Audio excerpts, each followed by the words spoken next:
Hello students, मैं आपका physics trouble shooter मयूर शर्मा एक बार फिर आपके सामने। आज का जो हमारा टॉपिक है वो यूनिट नंबर 6 ऑप्टिक्स से है। ये जो हम टॉपिक पढ़ने जा रहे हैं ऑप्टिक्स के फर्स्ट पार्ट रे ऑप्टिक्स से पढ़ने वाले हैं। और ऑप्टिक्स के दो पार्ट हैं हमारे पास में, रे ऑप्टिक्स और वेव ऑप्टिक्स। तो इस समय जो बोर्ड में जो क्वेश्चंस आते हैं, ठीक है, तो वो उसके लिए ये टॉपिक बहुत ही ज़्यादा इम्पॉर्टेंट है, जिसका नाम है टोटल इंटरनल रिफ्लेक्शन। अब सबसे बड़ी खास बात यहाँ पर ये है कि इसका नाम रिफ्लेक्शन है, होता ये रिफ्रैक्शन की वजह से है। तो हम सबसे पहले रिफ्रैक्शन को समझते हैं। रिफ्रैक्शन क्या है? रिफ्रैक्शन सिंपली क्या होता है कि हमारे पास में दो मीडियम होते हैं। एक होता है हमारे पास रेयरर मीडियम और दूसरा जो होता है वो हमारे पास में क्या होता है, डेंसर मीडियम। अब यहाँ पर होता क्या है कि कोई भी लाइट रे एक मीडियम से जब दूसरे मीडियम में ट्रैवल करती है तो it deviates from its path. तो जब हम यहाँ पर देखते हैं तो यहाँ से ये लाइट रे को सीधे सीधे ये जाना था, ये इसका ये एक्चुअल पाथ था, but it moves toward the normal. तो ये हमारे पास में ये डेविएट हो गई, ये इसका एक्चुअल पाथ था। रेयरर से जब ये मीडियम में गई तो ये क्या हुआ, अंदर की तरफ यानी कि नॉर्मल की तरफ हो गई। जैसे कि ये जो आप लाइन देख पा रहे हैं डॉटेड, इसको बोलते हैं नॉर्मल एट इंसिडेंस पॉइंट। और ये हमारे पास में कौन सी रे होती है, इंसिडेंट रे। ये कौन सी रे होती है, रिफ्लेक्टेड रे। ठीक है जी। यहाँ पर ये जो एंगल होता है इसे बोलते हैं हम एंगल ऑफ इंसिडेंस। यहाँ पे हम इसे बोलते हैं आर, एंगल ऑफ रिफ्रैक्शन। ये जो है वो हमारा एंगल ऑफ डेविएशन, जिसको हम पढ़ेंगे कैसे। इसकी वैल्यू जो हो जाएगी वो क्या हो जाएगी, ये वर्टिकली अपोजिट एंगल होता है, ये पूरा एंगल आई होगा। इस आई में से हम इस आर को माइनस कर रहे हैं तो आई माइनस आर। तो जैसे कि आप यहाँ देख पा रहे हो तो यहाँ पर आई जो है, ठीक है, आई जो है it is greater than R. तो जब कोई लाइट रे रेयरर से डेंसर में जाती है तो वो नॉर्मल के तरफ टुवर्ड द नॉर्मल बैंड हो जाती है और उसके अंदर डेविएशन आ जाता है। और इस कंडीशन में एंगल ऑफ इंसिडेंस जो होता है वो आर से बड़ा होता है और एंगल ऑफ रिफ्रैक्शन जो होता है वो छोटा हो जाता है। अब एक बार ज़रा ये भी सुन लेते हैं कि रेयरर मीडियम और डेंसर मीडियम क्या होता है। रेयरर मीडियम जो होता है ये वो मीडियम है जिसमें स्पीड ऑफ लाइट ज़्यादा होती है, और डेंसर मीडियम का मतलब होता है जिसमें स्पीड ऑफ लाइट कम होती है। तो जैसे हमारे पास में ट्रांसपेरेंट मीडियम होते हैं अलग अलग, जिसमें से जैसे हमारे पास एयर है, वाटर है, ग्लास है। तो एयर सबसे ज़्यादा रेयरर, उससे ज़्यादा डेंसर हमारे पास क्या होगी, glass, and then we have water, and then we have glass. ठीक है। तो हमारे पास एयर के अंदर स्पीड सबसे ज़्यादा होती है, उससे कम होगी वाटर यानी कि लिक्विड में, और उसके बाद में ग्लास के अंदर स्पीड और कम हो जाती है। तो ग्लास को हम सबसे ज़्यादा डेंसर और एयर को सबसे ज़्यादा रेयरर मीडियम कहेंगे।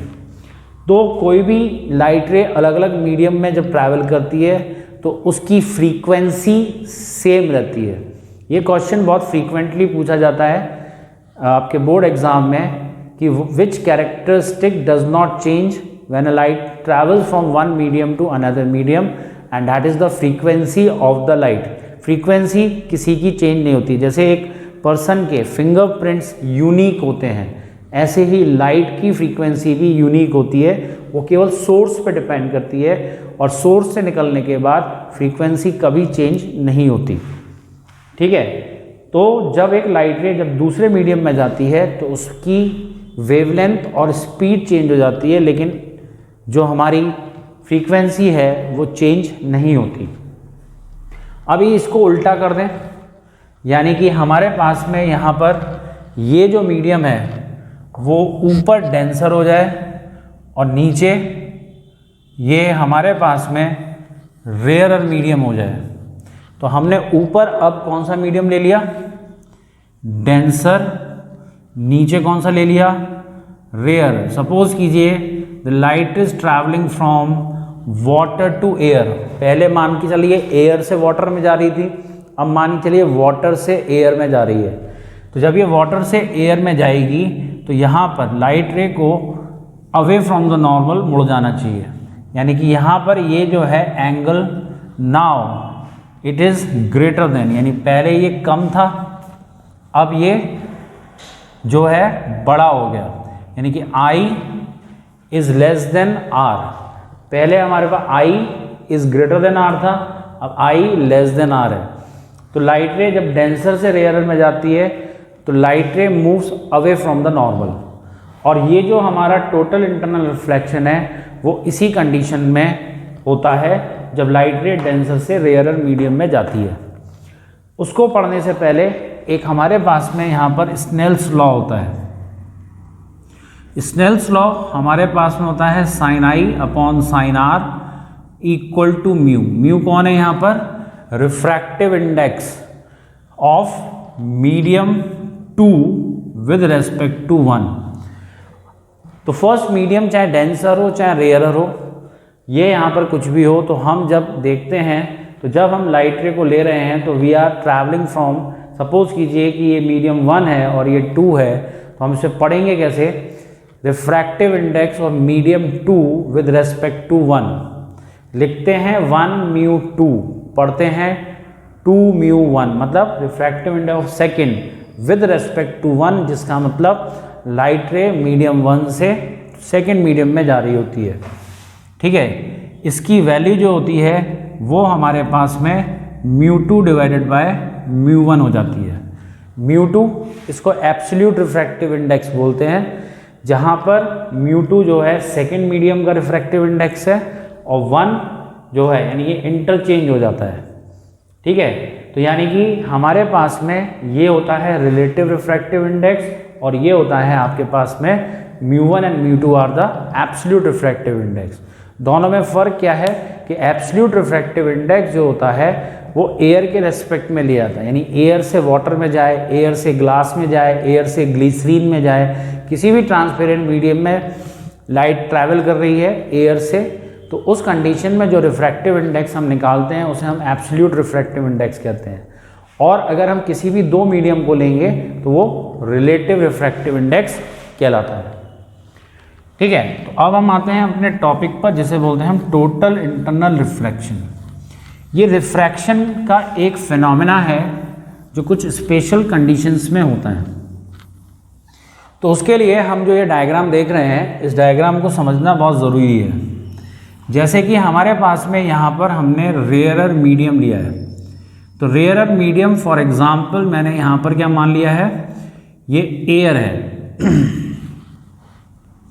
और ये हमारे पास में कौन सा मीडियम है, डेंसर मीडियम, जो कौन है हमारे पास में water. For an example water की जगह पे आप ग्लास, ग्लिसरीन या कोई भी और मटेरियल ले सकते हैं। जब भी कोई लाइट रे ट्रैवल करती है तो पहली चीज़ तो यहाँ पर सोर्स कहाँ रखा है, ये हमारे पास में ये O जो है ये कौन है, सोर्स, जिससे लाइट रे जा रही है।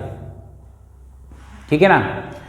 अब ये हमारे पास में यहाँ से ये लाइट रे जब जाएगी तो ये इस तरीके से ट्रैवल करती है, इसको बोलते हैं नॉर्मल इंसिडेंस। इस कंडीशन में लाइट रे डेविएट नहीं होती, ये स्पेशल कंडीशन होती है रिफ्रैक्शन की। तो जब ये यहाँ से जाएगी तो यहाँ पर ये जो एंगल होगा ये 90 डिग्री पर होगा। ठीक है, यानी कि सीधी सीधी ये निकल जाएगी विदाउट एनी डेविएशन। अब अगर हम एक रे इस तरीके से लें तो यहाँ पर ये इस तरीके से इट इज़ ट्रैवलिंग, तो it should move away from the normal. जैसे मैंने भी अब समझाया था, लाइट रे हमारी डेंसर से रेयर में जा रही है तो इसको दूर हट जाना चाहिए। तो ये इस तरीके से ये दूर हट गई, तो इस समय ये जो एंगल है I और ये जो एंगल है वो R, ये लेस देन 90 डिग्री है। इस कंडीशन में हमारे पास में I 0 और R 0 होता है। ठीक है बच्चे। अब होगा क्या, अभी मैंने आपको स्नेल्स लॉ बताया, mu equal to sine I upon sine r. तो mu equal to sine I upon sine r का मतलब हो गया यहाँ पे sine i is equal to mu into sine r, या हम यहाँ पे लिख सकते हैं sine i is proportional to sine r, या हम लिख सकते हैं i is proportional to r. ठीक है, राइट। तो यहाँ पर आई बढ़ेगा तो आर भी बढ़ेगा। क्यों? क्योंकि ये जो हमारा रेशियो है म्यू एक कांस्टेंट होता है, यानी किसी भी दो मीडियम के लिए म्यू की वैल्यू कभी भी चेंज नहीं होती और ये कांस्टेंट वैल्यू होती है। तो इसमें अगर मैं आई को बढ़ाऊंगा तो आर भी बढ़ जाएगा, जिससे दोनों का जो रेशियो है that will remain the same. अब हमने यहाँ से इसको इस तरीके से लाइट रे को लिया, तो आप क्या देख पा रहे हो, ये एंगल और इस एंगल में क्या डिफरेंस है, ये छोटा एंगल है, ये एंगल बढ़ गया। तो जब हम यहाँ पर इस पॉइंट के आगे मूव करेंगे, लाइट रेज आगे जाएंगी, तो ये आई जो है वो बढ़ता चला जाएगा। इसके आई के बढ़ने की वजह से आर भी बढ़ता जाएगा। तो आई बढ़ा, इधर आर बढ़ा, फिर आई बढ़ा, फिर आर बढ़ा, फिर आई बढ़ा, आर बढ़ा। तो एक कंडीशन ऐसी आएगी कि हमारे पास में ये जो लाइट रे है it will move parallel to the surface और the tangential to the surface. इस कंडीशन में हमारे पास में आर की वैल्यू जो है वो 90 डिग्री हो जाती है। ठीक है, इस कंडीशन को हम बोलते हैं ग्रेजिंग इमर्जेंस। ग्रेजिंग इमर्जेंस मतलब ये सरफेस को छूती हुई निकलेगी। ठीक है, तो जब हम यहाँ पे जाएंगे तो ये करंट, ये हमारे पास लाइट रे है और ये इस तरीके से 90 डिग्री पर मुड़ गई। अब इसके बाद में जब हम जाएं तो ये इस तरीके से हम और आगे जाएंगे, तो यहाँ पर होगा क्या कि जब ये लाइट रे इस तरीके से आगे बढ़ेगी तो एंगल फिर दोबारा से आगे बढ़ जाएगा। अब क्या होगा कि देखिए ये पहले सीधी थी, फिर ये बैंड हुई, और आगे गए और बैंड हुई, और आगे गए बैंड हुई, फिर ये 90 डिग्री पे आ गई। अब क्या होगा कि ये लाइट रे इस तरीके से नीचे आ जाएगी और ये जो एंगल आर होगा अब ये ग्रेटर देन 90 डिग्री होगा। इस कंडीशन को बोलते हैं हम TIR, मतलब टोटल इंटरनल रिफ्लेक्शन। ठीक है, अब यहाँ पर कुछ चीज़ें समझने वाली बात ये है कि ये जो कंडीशन थी ग्रेजिंग इमर्जेंस, इसको हम क्रिटिकल कंडीशन कहते हैं। क्रिटिकल कंडीशन का मतलब होता है एक पर्टिकुलर पॉइंट जिसके आगे कुछ भी हो सकता है और पीछे, यानी कि एक पर्टिकुलर पॉइंट अगर हम देखें तो ये एक पर्टिकुलर पॉइंट पर आई इस तरीके से जो होता है उसे हम IC यानी कि क्रिटिकल एंगल बोलते हैं। तो जब कोई भी लाइट रे क्रिटिकल एंगल पर इंसिडेंट होती है तो angle of refraction rarer medium में 90 डिग्री हो जाता है। तो बोर्ड में आपको सबसे पहले यही पूछा जाएगा कि क्रिटिकल एंगल बताइए। तो when a light ray travels from a denser medium to rarer medium, then the angle of incidence in denser medium for which angle of refraction in rarer medium is greater than 90 degree, sorry, is equal to 90 degree, then it is called critical angle. इसके beyond जब हम आगे जाते हैं तो angle 90 degree से बढ़ जाता है। I जो है यहाँ पर IC के इक्वल होगा तो R 90 के इक्वल होगा। जैसे ही पॉइंट आगे जाएगा तो हमारे पास में R की जो वैल्यू है वो 90 डिग्री से ज़्यादा हो जाएगी, यानी लाइट रे जो है वो रेयर मीडियम में जाएगी नहीं और ये वापस डेंसर मीडियम में लौट के आ जाएगी। और इस कंडीशन में ये रिफ्लेक्शन के लॉ को फॉलो करेगी, यानी कि यहाँ पर I जो है वो R डैश के इक्वल हो जाता है। तो लाइट रे उसी सेम मीडियम में रिफ्लेक्टेड बैक हो जाती है और इस फिनोमेना को बोलते हैं हम टोटल इंटरनल रिफ्लेक्शन।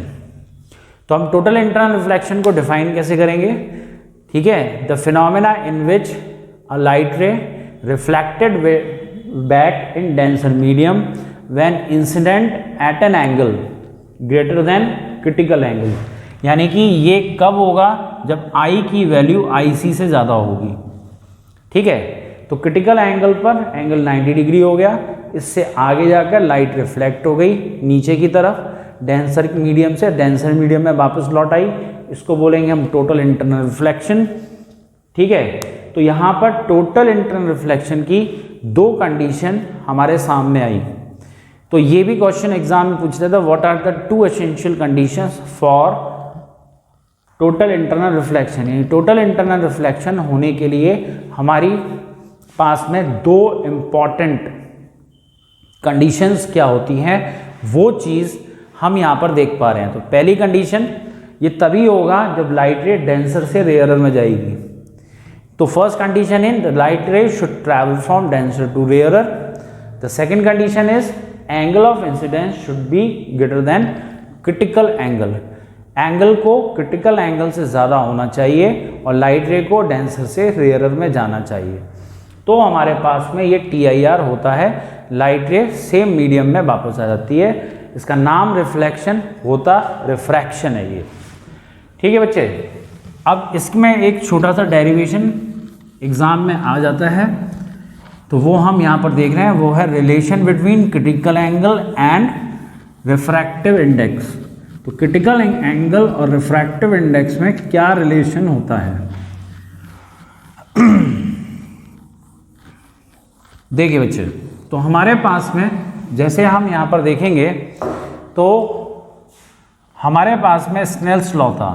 तो by Snell's law, Snell's law क्या कहता है, तो यहाँ पर हमारे पास में लाइट रे कहाँ से कहाँ जा रही थी, 2μ1, 2μ1।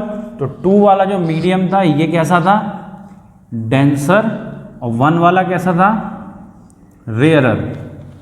ठीक है, तो यहाँ पर हमारे पास में फॉर्मूला हो जाएगा sin I upon sin R। तो यहाँ पे जब TIR होता है तो TIR के लिए, या हमारे पास में TIR के पहले कौन सी कंडीशन होती है, क्रिटिकल कंडीशन। तो for critical condition, critical condition मैंने आप लोगों को क्या बताया, I is equal to IC and R equal to 90 degree. ठीक है, तो ये हमारे पास में 2μ1 इज इक्वल टू हो जाएगा sin IC divided by sin 90। 2μ1 को हमने 1μ2 प्रिंसिपल ऑफ रिवर्सिबिलिटी से लिखा, और यहाँ पर हमारे पास में sin IC sin 90 की वैल्यू होती है 1। तो यहाँ पर अगर हम देखें तो हमारे पास में जब मीडियम 1 है, जो हमारा कौन सा मीडियम था, रेयरर मीडियम, अगर मैं इसको एयर ले लूँ तो ये हमारे पास में 1μ2 को हम म्यू लिखते हैं, जिसे हम क्या बोलते हैं, एब्सोल्यूट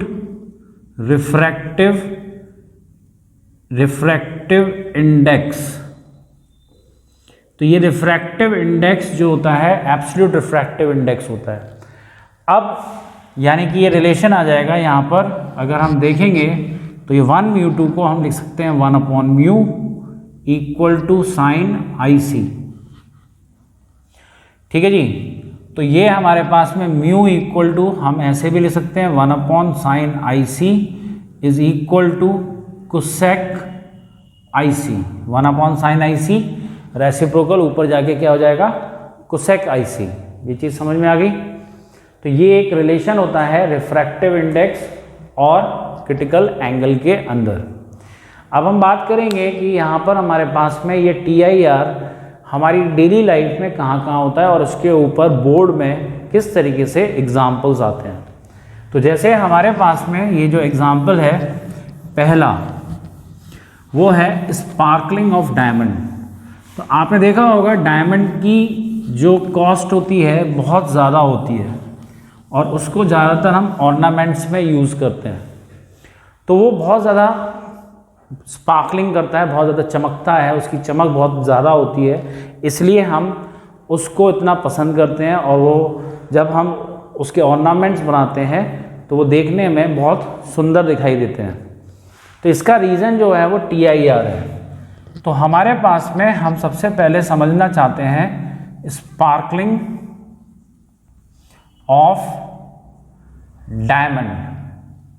तो आपने एक कहावत सुनी होगी कि हीरे को तराशा जाता है।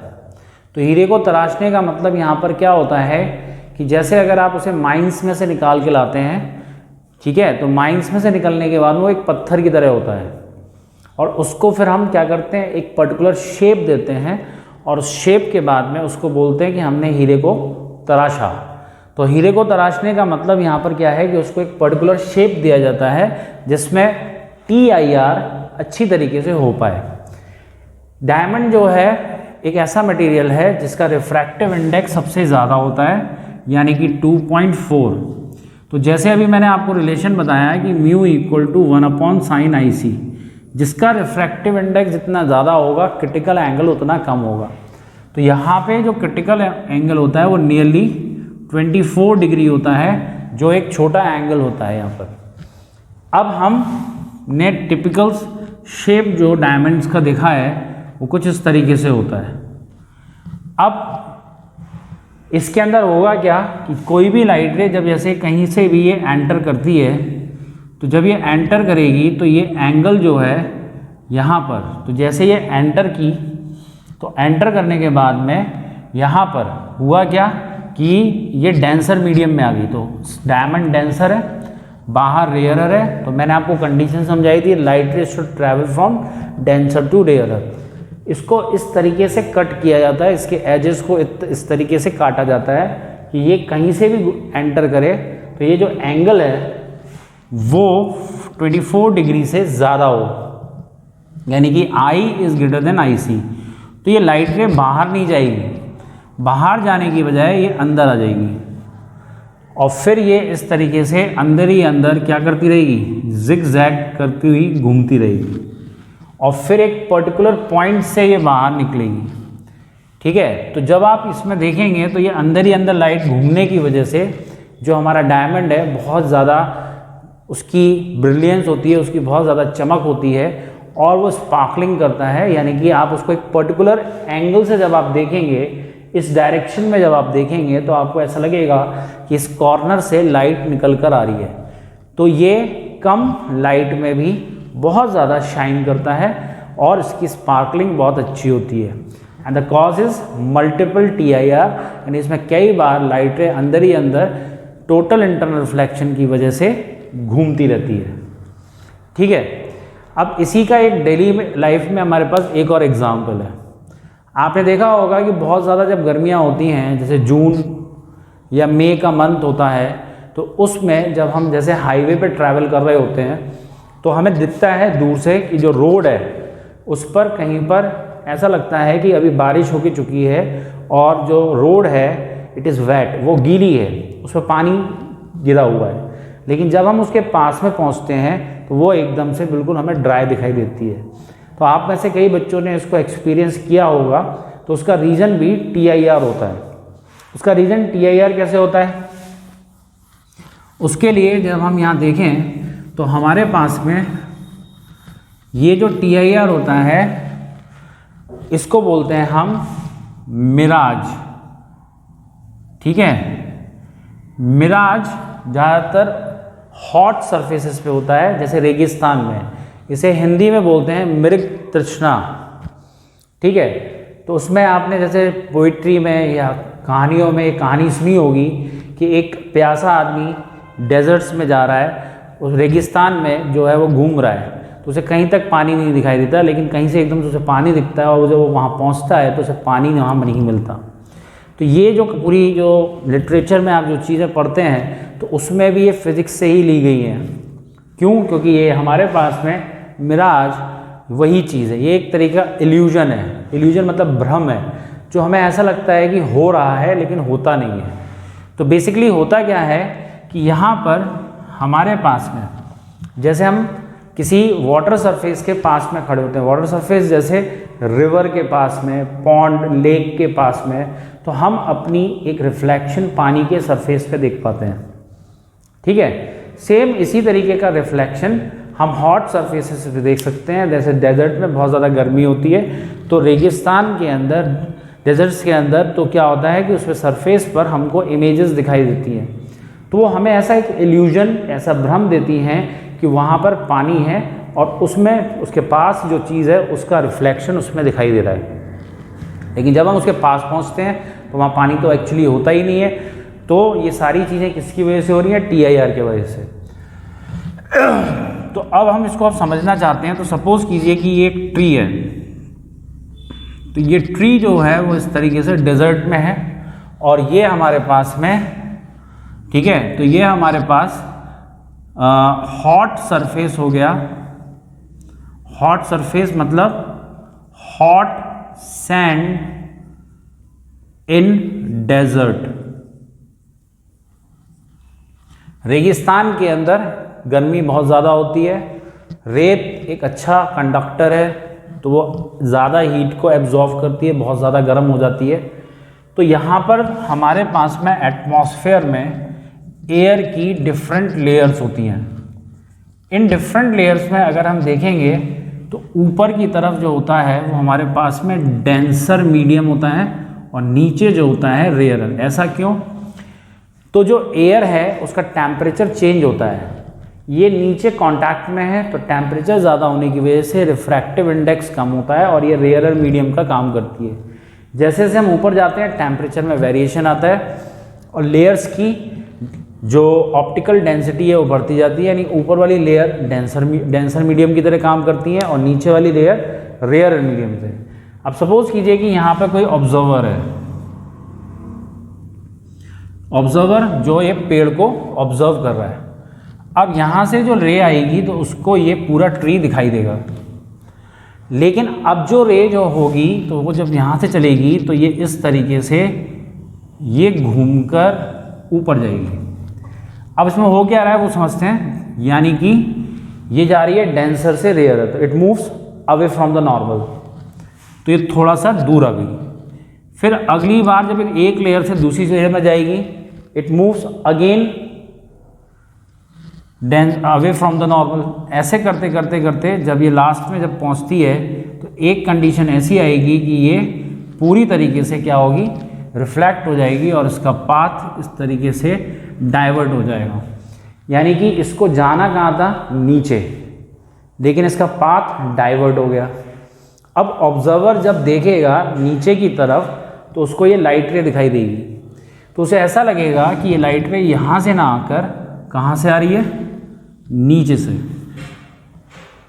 और जब ये लाइट रे नीचे से आएगी तो आपको यहाँ पर जैसे पानी में आपको अपनी रिफ्लेक्शन दिखाई देती है, वैसे ही सरफेस पर आपको ऐसे रिफ्लेक्शन दिखाई देगा और आपको दूर से देखने पर ये पूरा इल्यूजन होगा कि वहाँ पर पानी है, क्योंकि आपका माइंड वो चीज़ पहले कहाँ देख चुका है?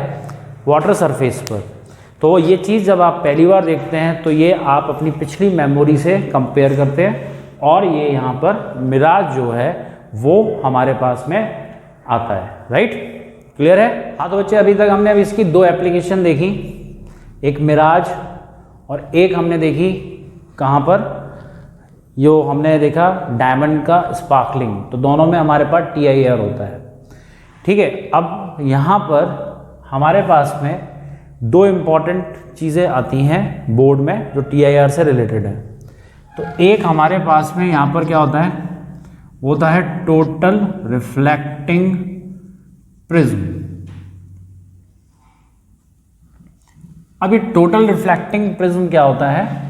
इसके अंदर हमारे पास में ये एक आइसोसेलेस प्रिज्म होता है, आइसोसेलेस राइट एंगल प्रिज्म। इसका मतलब ये एंगल यहाँ पर 45 होगा, यहाँ पर ये एंगल 45 होगा। ठीक है, तो ये यहाँ पर ये साइड और ये साइड इक्वल होती है और ये एक तरीके से इसका क्रॉस सेक्शन आपको दिखाया गया है। अब इसमें हमारे पास में हमारे जो ये होता है ग्लास, ये ग्लास का बना होता है, तो इसका रिफ्रैक्टिव इंडेक्स म्यू जो होता है हमारे पास में 1.5 यानी कि 3/2 होता है। और इसका जो क्रिटिकल एंगल होता है वो करीब 42 डिग्री के आसपास होता है। ठीक है, अब होगा क्या कि जैसे यहाँ से ये लाइट रे गई, तो मैंने भी आपको नॉर्मल इंसिडेंस के बारे में बताया था, तो ये अंदर तो जब जाएगी तो ये सीधी सीधी चली जाएगी, इसमें डेविएशन नहीं होगा। अब जब ये डेविएशन नहीं होगा तो ये हमारे पास में ये एंगल जो है वो कितना हो जाएगा, 45 डिग्री। अब ये कैसे हुआ, अब देखिए ये 90, ये 45, तीन एंगल जो होते हैं ट्राइंगल के उनका सम होता है 180, तो 90, 45, 45, तो ये वाला जो है वो 45 हो गया। अब ये 90 डिग्री हमने नॉर्मल लिया तो 90 डिग्री होगा, तो 45 निकालने पे 45 आएगा। तो ये लाइट रे यानी कि ये एंगल ऑफ इंसिडेंस हो गया। अब देखिए यहाँ पर TIR की दोनों कंडीशन सेटिस्फाई हो रही है। पहली, अब ये कांच के अंदर, ग्लास के अंदर है, तो ये डेंसर टू रेयरर मूव करेगी, और यहाँ पर हमारे पास में दूसरा अगर हम यहाँ पर देखते हैं तो ये 90 डिग्री पर बेंट हो जाएगी, तो ये हमारे पास में 45 डिग्री, तो ये डेंसर टू रेयरर जा रही है, और angle of incidence critical angle यानी 42 से ज़्यादा 45 है, तो ये लाइट रे बाहर नहीं निकलेगी और ये इस तरीके से मुड़ जाएगी। तो यहाँ पर ये लाइट रे टोटल डेविएशन 90 डिग्री पर होती है। जैसे अगर हमारे पास में यहाँ पर कोई ऑब्जेक्ट रखी है तो ये घूमकर इस तरीके से हमारे पास में आ जाएगी। तो जैसे ये A B था, तो अब हम ये देख लें तो ये रे इस तरीके से आई, तो ये हमारे पास में ये वाला जो पॉइंट है B' यहाँ दिखाई देगा, और ये जो है वो यहाँ पर A' दिखाई देगा। ठीक है, अब इसी प्रिज्म को हम दूसरी तरीके से यूज़ कर सकते हैं, तो डेविएट अ लाइट रे बाय 180 डिग्री। तो 180 डिग्री पर जैसे अगर हमें इसे डेविएट करना है तो हम इसको कुछ इस तरीके से रखते हैं। ठीक है, तो यहाँ पर जैसे ये लाइट रे गई तो इसके अंदर हमारे पास में ये A B था। अब ये एंगल 45, ये 90, ये 45 है। तो अगेन यहाँ पर इसी जो कैलकुलेशन अभी मैंने आपको समझाई थी उसी कैलकुलेशन से हम यहाँ पर देख सकते हैं, तो ये एंगल जो है वो 45 डिग्री होगा, और इधर भी ये एंगल 45 डिग्री होगा। तो ये लाइट रेज यहाँ से टकराकर यहाँ आएंगी, फिर यहाँ पर ये एंगल ऑफ इंसिडेंस 45 और 45 हो जाएगा। तो ये लाइट रे इस तरीके से जब बाहर निकलेंगी तो ये दो बार इनके अंदर रिफ्लेक्शन होगा और ये इस तरीके से बाहर आएगी, यानी कि ये AB ऑब्जेक्ट जो है वो आपको इस तरीके से उल्टी A' B' दिखाई देगी। तो आप किसी भी सीधी ऑब्जेक्ट को उल्टा देखना चाहते हैं या उल्टी ऑब्जेक्ट को सीधा देखना चाहते हैं, तो उसके लिए आप इसे दो बार 90 यहाँ पर 90 यहाँ पर, तो टोटल डेविएशन 180 डिग्री होता है। इसी को हम एक और तरीके से यूज़ कर सकते हैं, इसे हम बोलते हैं इरेक्टिंग प्रिज्म। तो यहाँ पे एंगल ऑफ डेविएशन टोटल कितना बना 180 डिग्री, यहाँ पर एंगल ऑफ डेविएशन टोटल कितना बना 90 डिग्री, और इस बार जो हम देख रहे हैं दिस इज इरेक्टिंग प्रिज्म। तो बच्चे हम रे ऑप्टिक्स में आगे जो टेलीस्कोप और माइक्रोस्कोप पढ़ेंगे तो आप ये पढ़ेंगे कि उसमें जो टेलीस्कोप और माइक्रोस्कोप में जो फाइनल इमेज बनती है वो उल्टी बनती है। तो इस तरीके से अगर हमें इमेज को वापस से सीधा करना होता है तो उल्टी इमेज को सीधा करने के लिए हम इस प्रिज्म की यूज़ करते हैं। कैसे कर सकते हैं तो वो देखेंगे हम। जैसे ये लाइट रे को, इन दोनों लाइट रेज को सीधे सीधे जाना था, लेकिन अब क्या हुआ कि ये इसके अंदर आ गई, तो ये ऐसे अंदर की तरफ यहाँ पर बैंट होकर ये इधर चली जाएगी, यानी कि ये नीचे वाली जो रे देख रहे हैं आप, ये इस तरीके से TIR की वजह से ऊपर जाएगी, और ये जो ऊपर वाली है वो टकराकर नीचे जाएगी। तो ये इस तरीके से